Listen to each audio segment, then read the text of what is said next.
Okay guys, I have some good news and some bad news. The good news being I finally made another handheld NES. The reason why I did this was because I wanted to actually live up to the handheld part. As you may have known, I've made a few portable NESs. I've made the first retro one, which was handheld. I wasn't pleased with it. It was kind of more or less ugly. It worked, but it was ugly, I will admit it. And there was the orange one, which I still have. It's pretty much for like sitting on top of a table and playing it that way. The one thing I liked about that is the huge battery pack and the fact that it's the cart slides into the unit, which I like.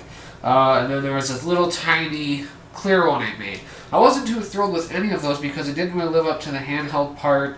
One thing I was aiming for, which was the cartridge to slide into the console, didn't happen. So that's why I made a new handheld NES. Now the bad news is that I actually recorded the entire build log of this video, of this project rather, and all the files are gone. My computer went haywire, it flipped shit, deleted all of them. Well, actually I had to format the SD card because whenever I plugged in the SD card into my computer, it would turn off saying it ran into a problem. It was complete bullshit. I've never ran into a problem like that before. I'm pretty pissed about it because it was about 2 hours worth of videos I had on there, and I was obviously going to edit them down, but it was like 2 hours worth of videos, and they're just all gone.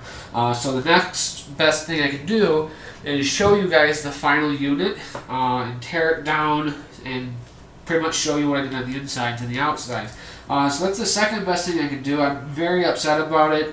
I don't know if I'm going to be making another one of these. I really wish I could, or I might even make another one just so I could record the entire thing, but I am pretty upset about it because I like recording the entire build log so you guys can see everything in depth. I mean, a few people actually messaged me saying that, and that's kind of the format I go after, but it just didn't happen for this project, which really sucks because this is like one of my favorite projects I've done in a while. But let's just take a look at the outside. I'm also going to address a few comments and concerns I've gotten from people. Let's first get some measurements of this. Now, when I was building this thing, I uploaded various pictures of the entire build log on a few websites, Imager and Facebook, and some groups on Facebook. And the comments were all the same. They're like, it's too big, it's not ergonomic, it's clunky, and it's people. My favorite is like people revert back to asking like, why don't you just play an emulator on your phone? Well, I have a phone. I do. I have a phone and I have emulators set up on my phone right there. I also have a few different games. I don't know why it loaded that, but I do. I have emulators. I have all sorts. You can play up to PS1. I have those emulators. It's not the point. A lot of people miss that. It's not the point at all. I don't like the idea of just playing an emulator on my phone when you can like make something that stands the test of time. Phones do that. When you can make something that utilizes the old equipment. You know, how often can you plug an NES cart into a phone? It's not the point behind the build. You don't build it as a statement saying that you can use your phone. You don't build it for that reason. You just build it because my reasons are it's fun to build stuff. You learn stuff. It's just a nice project. So I always get sick and tired of hearing those comments about, just use the emulator. It's stupid. It's not the point. I mean, sure, you can use the emulator. You can use emulator for almost any console now that predates PS2. You can do that, but it's not fun, I don't think. And the thing that really irritates me is I actually posted this on a video game site, retro video game site. I'm not going to drop names or anything. But I'm a part of this group on Facebook where it's like, you have a common interest of retro video games. Posted on there and it got hate from this one person saying, oh, you can just play emulators on your phone. And like I said, that's very annoying to hear. And he called it ugly and stuff. And it's like, it's really not that ugly. And he also mentioned how it's heavy. And I wanted to flip out, and in part I did, because I have a very uncontrollable mouth and mentality that I'm sure a few people close to me know.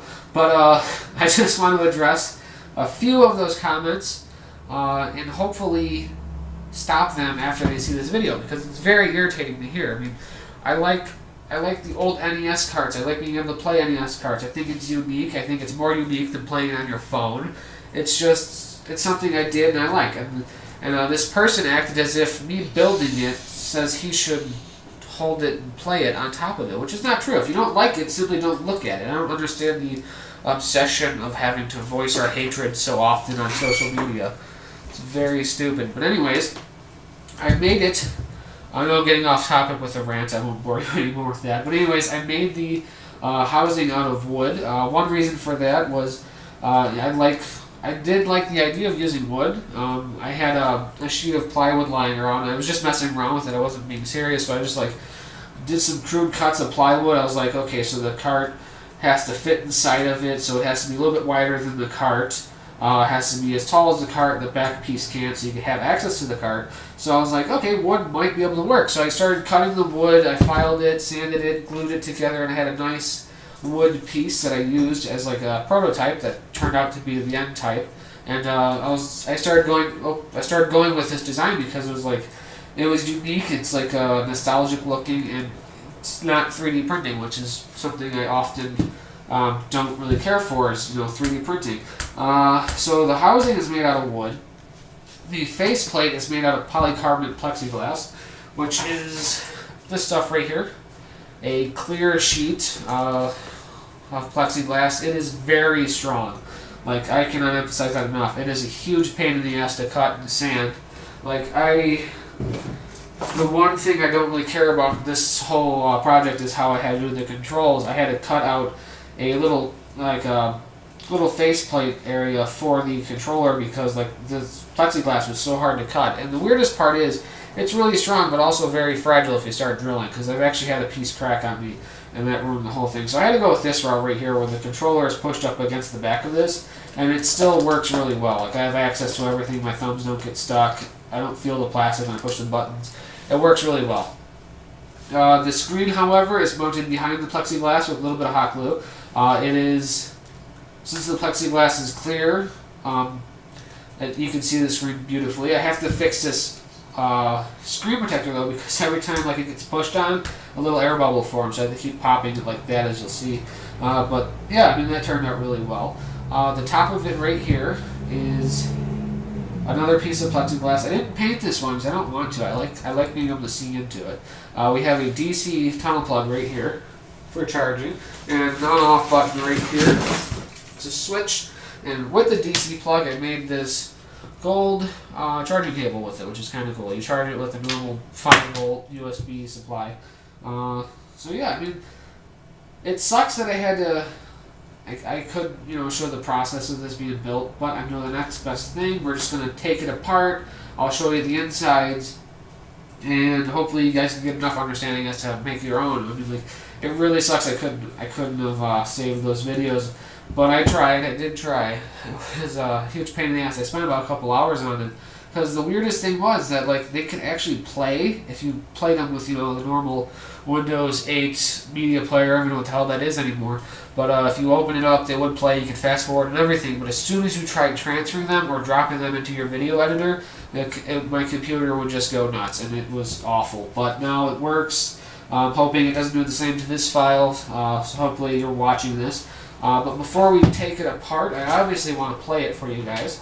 And I want to give you some measurements to kind of put the whole size thing to bed. It's really not that big. I've seen a few NES handhelds out there that are just awfully big. They use gigantic space and stuff, and it's just awful. This is probably one of the smallest ones, and I'm not trying to toot my own horn, but it is. The reason why it's so small is because I use the retro clone NES. So that's why it's so small. The bigger ones, they use the original hardware, which kudos to them. I just didn't want to go that route. They use the original hardware, so that's why they're bigger. I just don't understand the obsession with having to voice the fact that it's too big, when in reality it's not. You can hold it, you can play it just fine. It weighs as much as, probably as much as your standard, it weighs as much as my laptop tablet transformer, I would say. And it's not heavy at all. It's not bulky. It's not uncomfortable to play. You hold it like this. It really is a walk in the park. I don't understand, because I was posting pictures without any size comparisons. People probably just thought it was gigantic, but it really isn't. So let's do some measurements. I'll do a quick play so you can see the video and hear the audio, because I added an audio amp to this one. So let's see, it's 6 inches wide. I had to make it wide enough to house the cartridge, The cartridge is what determines the size of it, pretty much, because it's the biggest thing out of all the components. So it's 6 inches wide. It is about 6.5 long, 6.25 maybe, about 6.25 long. So again, we're not that big. That's gonna be the same. Let's see right here, just under 3 inches in width this way. And this piece right here had to be a little bit shorter so you can see the cartridge and take the cartridge out. So about 5 inches that way. So it's like 6 by 3 by 5. It really isn't that big. I mean, it's just not. I don't understand why people think it is. And I will admit, it's driving me crazy that people are saying it's huge. It's really not that big.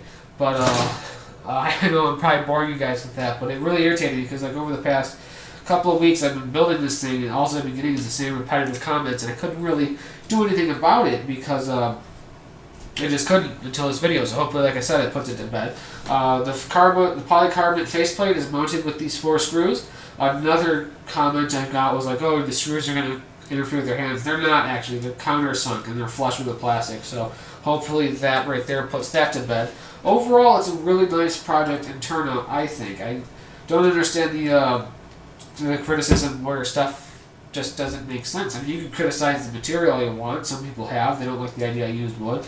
I, however, do like the idea that I used wood. They don't have to make theirs out of wood, or they don't have to look at it. So just, I don't get it. I don't understand voicing hatred. Anyways, let's turn it on. So Super Mario. I've been playing the same cart. This cart slides in and out like kind of like a Game Boy Color. But let's play some Super Mario Bros. Hopefully you can see this. So just double check real fast. Alright. So hopefully you can see that. Hopefully you can hear the sound too. I used a nice audio amp. I'll show you guys that later. It's a very common one. We'll look at that later.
Okay, so hopefully you guys saw that. I'll do another shot of me playing this up closer towards the end of the video. But it plays nice. My only complaint, the only thing I have left to do, is replace this screen. I ended up using a screen I didn't want to use, and unfortunately it's a little weird. Every now and again it'll like pulse a bright light and dim back down to normal. So I gotta replace the screen. That's a definite. I hate using this screen right here because it's a different driver board than the ones I normally use, and it's just all sorts of weird. So the screen's definitely getting replaced. So let's tear it apart and take a look on the inside. Okay, so let's tear this thing apart. I'm not sure if you can see the air bubble in the camera, but it's a pretty big air bubble, and it varies in size, and it's always irritating the hell out of me. But when you turn the screen on, you can't even see it, but it's there now, and it pisses me off, so I have to fix that. That'll all be taken care of once I get a new screen, of course, but let's remove the 4 screws.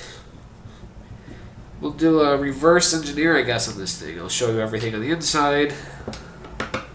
And hopefully you guys get enough understanding of this to where you can make your own. And like I've always said, feel free to ask questions if you want. I would be more than happy to help out with you guys making these, because this is a lot of fun. And like I said, it's not about making something to say you could have made it a simpler way. It's nothing like that. It's like, why invent? it's like the idea can be transferred to why invent the bike when you have the car. Not that they were invented at different times. So that doesn't really stand the point. Like if you ignore the whole timeline of that, the idea stands. It's like, why invent something when something else exists? It's stupid. It's like, why have a screwdriver when you have a drill? It's not about the ease of something. It's about going a different route, straying away from the crowd, the normality, and exploring something else. And that's what this is. It's just fun. And I don't understand the need to always counter that with some stupid, like, you could have done this. It's just fun. I can't get over that enough. But anyways, I'll quit bitching. This is the LCD screen right here. I have two little Molex connectors that I salvaged, running the wiring so that way I could just unplug them with ease. All this will be replaced once I get a new screen, of course. This driver board is really weird. This is why I think it's not acting right. But this is a really weird driver board. I had to do a few things to it to make it run off of 5 volts, which I'm sure might be a reason as to why it's not entirely working, but I don't want to add a voltage booster inside of here, and if I did, I can't anyways because I lost a component in the process. But anyways, we have 3 wires right here. One of them's video, one of them's ground, and one of them's power ground. So it's like, well, actually, yeah, it's 5 volts, ground, and then video. So 3 connections, sorry about that, I didn't mean to confuse you. But it's 3 connections, they're all running from these Molex connectors, going to their desired connections. This black wire right here is actually power. I know I should have used color-coded properly, but I just didn't care. But it's actually power, and it's running to this diode right here that I put. The diode goes straight to this inductor, I believe, and I have a feeling that's why this screen acts weird, is because I had to mod it in order for it to run at 5 volts, which I'm sure is why it's acting weird. But I'll get a new screen in no time. I'll go back to using my old driver board, which is this guy right here. I love this driver board. I tried using this driver board on the screen, but it did a weird thing to it, so I'm not going to use it on this screen. It would angle the picture and everything. It was really awful, so I'm going to use this one later. But that's the screen. This is the front of the faceplate. Really nothing fancy, just a nice blacked out piece of polycarbonate. On the inside is where it gets a little confusing, and rightfully so. Immediately, we have the controller. Like I said, I had to use the original controller faceplate so I could line it up with the polycarbonate faceplate because it's so fragile, but yet insanely strong. It's weird. But if we go past this, which pops right out, if we go past this a little bit, we will see some more stuff. This controller right here I had to wire up using the wire or the cable on the controller itself. It's a third-party controller, very odd. I had to reverse engineer the pin out and run it to my wiring right here. So if you were to, get this, you wouldn't get it right. Because I'm almost positive that this controller wiring is different than any other controller because it's a third-party. It's very odd. It's a glop top. I hate it, but it works. We have the main board right here, which looks familiar because it is. It's one I've made before. It's just a reverse engineer of the NES Retron. I just housed all the components from 2 boards on it. We have the video and power and audio before it gets amplified, all on this board, along with the controls. And the slot, the 72-pin slot connector for the cartridge is behind this piece of plexiglass right here, and it slides in and out easily. I can't show you that because it's glued into place. I didn't really need to make that accessible because it's not going to really break. It's screwed into the wood, so it's not going anywhere. This is the connector for the screen. Up here we have the switch, the DC tunnel plug. Right over here we have an audio amp I made. I wanted to use an amplifier. It's a PAM chip. It's PAM8306, something like that if I can remember correctly. It delivers really good audio, and it's a surface mount chip, so I thought it would be fun to utilize that, but I just didn't have the components on hand. What I did have was an LM386 and the components for that, and it actually delivers a very nice sound for the 8-bit audio, so I'm not too disappointed with that. We have this speaker right here. It's rather clunky. It's just mounted with some hot glue. I'm going to use a different size speaker once I get mine in the mail. It's going to be a lot smaller than this, so I can mount it more flush up against the plexiglass right here. We have a charge controller for the batteries. This charge controller is a USB one I hacked apart and did some stuff to it. I removed the micro USB with my heat gun, the USB out with my heat gun, and a few other things with my heat gun. It charges this pack right over here. It's a 4.4 amp hour pack. I could actually add another cell and make it have more capacity. It would be 2.2 times 0, which would be 6.6 amp hours, but I didn't. I could though in the long run, but this unit all around draws about 800 milliamps of current, which gives me a decent runtime on 4.4 milliamp hours of capacity. So it gives me a very good runtime on that, so I'm not worried about upgrading the batteries quite yet. Like I said, there are two 2 amp hour cells in parallel. It's 4.4 amp hours, and this whole thing draws around 700, 800 milliamp hours. It's really a low current, I would classify it as. That's pretty much it that's going on the inside of this. It's actually really simple. Let me pop off the speaker real fast. I just got it mounted with hot glue. If you look right here, there's a little PC board I just hot glued so I can run all the positives and voltages using that. It's a little just rails for voltage and ground, so I don't have to connect everything with heat shrink and be really weird about it. But yeah, like I said, it's not a lot going on the inside of here. It's as small as it possibly can be. I can't stress that enough. You can't make it smaller because you have to make it to fit the cart. You just have to. I mean, I've seen this. Some people share these pictures with me after I posted this. It's like a little handheld thing, like kind of like the size of a phone, probably the size of my phone, and the cart plugs into it. And the cart protrudes outright, and it just looks ugly as hell. I'm not gonna lie, it looks stupid, but the idea is cool because it's just this thing. It's just like a laptop system on a chip. That plays it. It's a cool idea, it really is, but they're ignoring the point that you make stuff for other reasons than you can buy stuff. You don't make it because you can't buy stuff. You make it because you want to. That's why this whole DIY community exists. That's why I'm a part of it. It's fun. It promotes a lot of stuff. It promotes science, curiosity, how stuff works. It's just a lot of fun, and I can't stress that enough. And it feels like I'm talking to idiots when I talk about this topic with them, because it just feels like I'm reiterating everything to a wall, and they're just spitting back nonsense to me like, oh, you can just play it on your phone. Why make this? Why are you wasting your time with knowledge when you could just, play a ROM on your phone? And to that I say, I don't really have anything to say. It's just stupid. It's just like, shut up. But anyways, I'm ranting again, and I'm pretty sure it's going to be the majority of this video, which I do apologize. But anyways, that's all that's going on the inside of this. Not a heck of a lot, I will admit. I mean, the wiring for this board I made is kind of hard. There's a video on it with the clips that got erased.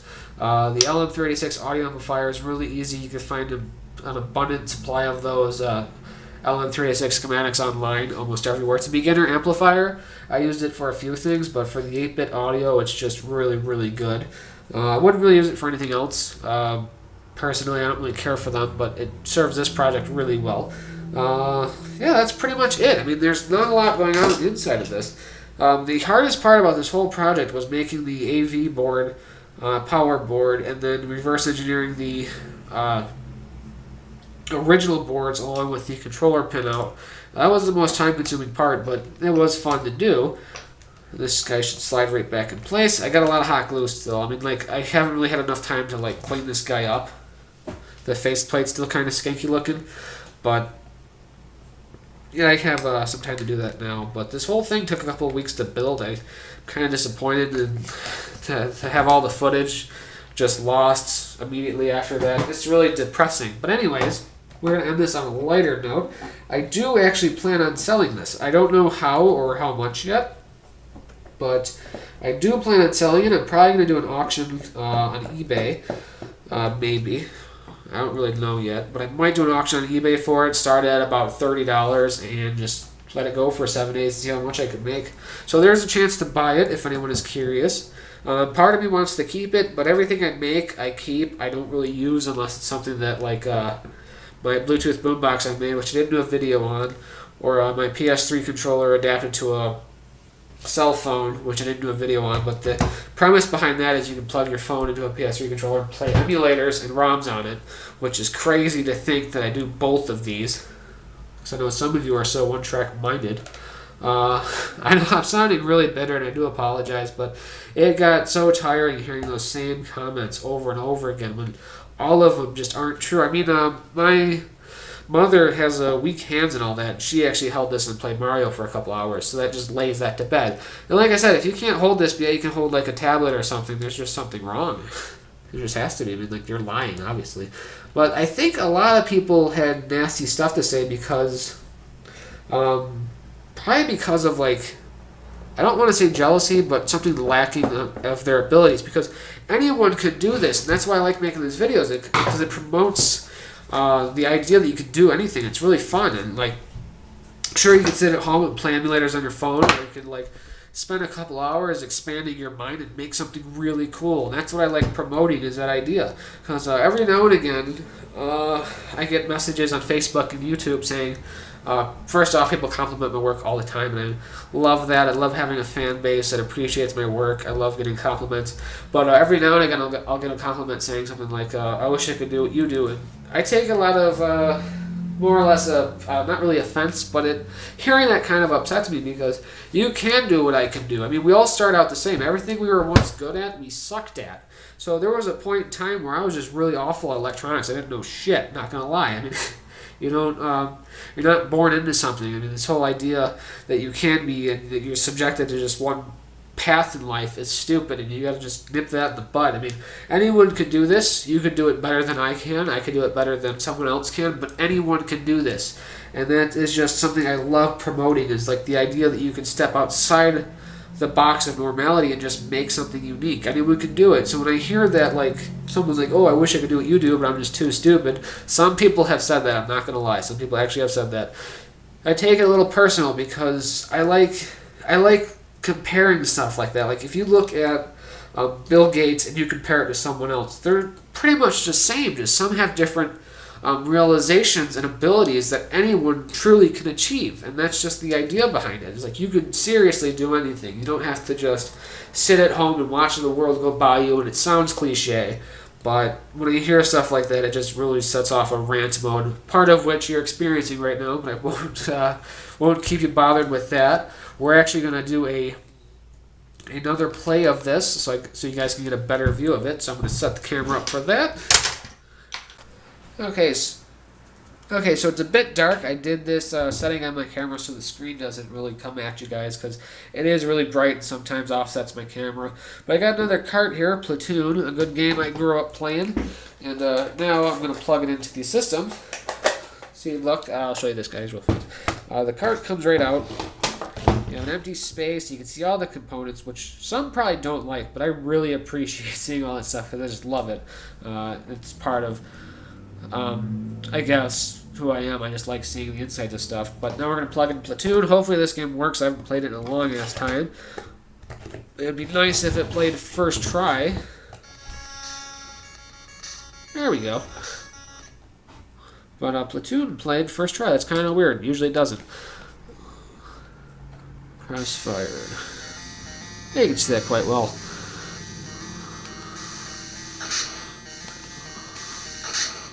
I have no idea how to play this game. I forgot.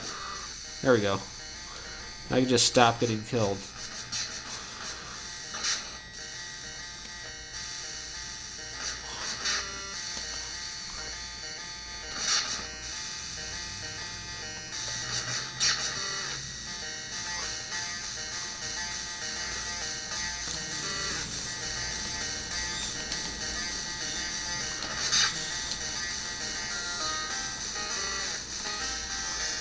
I really suck at this game, but I'm not going to lie, when I was a kid, I used to be really good at this game. So I'm going to plug in a game that I'm really good at. We're going to play Mario again, so you guys can get a better visual of it. I don't really have a huge NES library anymore, physical copies, but I do have a bunch of ROMs, which I'm sure a lot of people on Facebook can appreciate. One thing I don't like, I've mentioned this before, is that the NES Retron 72-pin adapter is really tight. It clings the shit out of carts. But that's also a good thing, because you're not going to lose connection. So it's a really good thing, but very annoying. So let's play some Super Mario Bros. I'm going to slide this guy in. Now, when I made this, I made it so it kind of resembles the old Game Boy Colors in a sense. I mean, it really doesn't all that well, but it kind of does. It looks sort of like the same form factor. Cart goes in the back, everything's up front. A little different. The volume isn't adjustable, which I want to add a rotary knob for that once I get a new pot in, because I use a trimmer instead of like, a wheel pot, but that's to come. I'm going to do update videos on this, but for now it's actually, I would consider this complete. Like, I'd feel comfortable selling this if someone really wanted to, buy it, so I'm actually comfortable with it right now. One thing I have to do is fix this screen, or get a new screen. It's going to be the same size, so the hole in the faceplate will be just fine. I lost my mushroom. But, I mean, it always sucks, because when I make these things, the screen I always use for testing, and the screen that's always the best, for some reason breaks, and that's what happened with this. The screen broke on it. I don't know how, but it did. So I had to use one I had lying around that I knew sucked, but I just had to do it for testing purposes and getting the cutouts and everything finalized, but it works to an extent. I'm not too thrilled with the screen, but it will be replaced.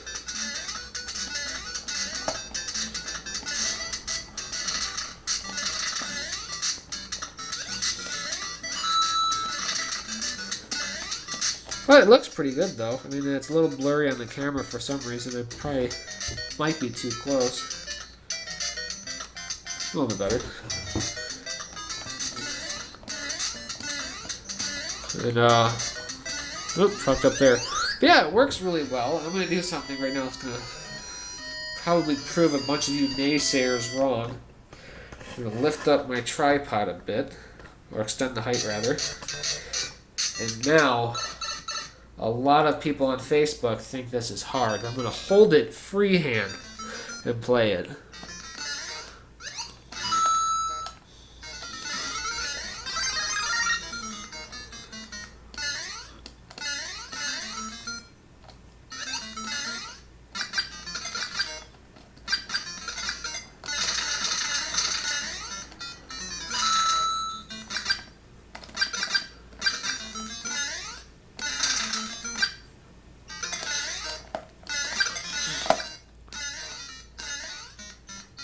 I'm kind of missing the camera here.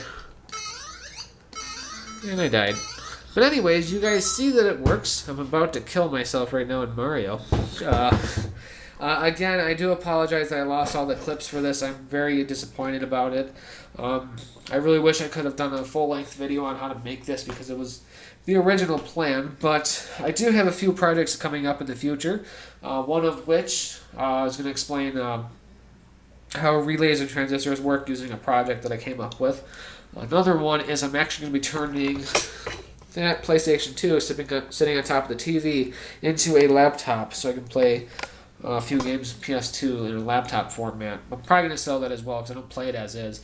I like making stuff to make it, and then I don't really use it, which is kind of wasteful, but I like selling the stuff I make. So that being said, this is probably going to end up on eBay soon.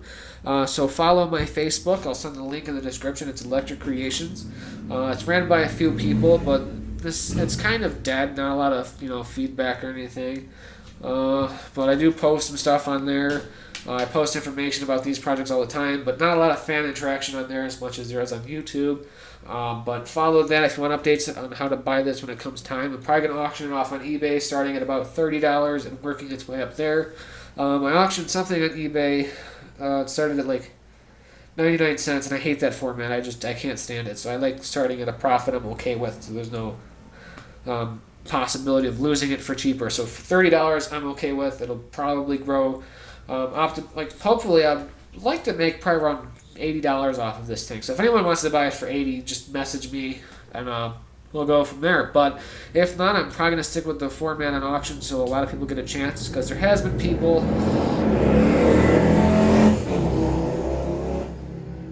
Yeah, it says a motorcycle. My workroom is parallel to a street, and that's all I hear all the time in the summer. I apologize for that. But I'm probably going to put this on eBay so a few people get a chance, because people have been messaging me asking to buy one. And I'm probably going to put this one on eBay and give everyone a chance. I think $30 is a fair starting point, and you guys can claw each other's face out for it. I don't know if I want to make another one. Like I said, I really wish I could have gotten the whole build behind this, because that was the intent behind this project. but I didn't. I'm just going to call this good enough. I hope you guys got enough information out of the teardown. There wasn't a whole lot going on the inside of this, which is kind of cool. It's just my reverse engineered circuit of the audio and video and power, the audio amplifier, and then a charge controller for the batteries, which I didn't make. I just hacked that. 2 batteries, a speaker, and some functions up here. So yeah, it was kind of fun. I mean, all in all, I could have probably knocked this project out in a couple of weeks, but it took a couple months because I had to film all of that stuff, only for it all to be, just lost to my computer. And also, I would like to apologize for ranting a lot in this video. I just had to stress some points because people really started irritating me with that whole comment on ergonomics and why don't you just play ROMs? I mean, that really irritates me to a very decent extent, and I do apologize for all the rambling. But thank you for watching this video. Like I said, follow me on Facebook for updates if you want to buy this. Feel free to subscribe because I know we're getting close to 400 subscribers. I think I have 398. That being said, someone's probably going to unfollow just so they could be that guy and lower the numbers, but I don't really care about that. Thank you guys for watching. I do appreciate you guys watching my videos. I like the numbers growing. It's very interesting to see, and seeing that makes me want to create more videos. Hopefully I have one coming out soon.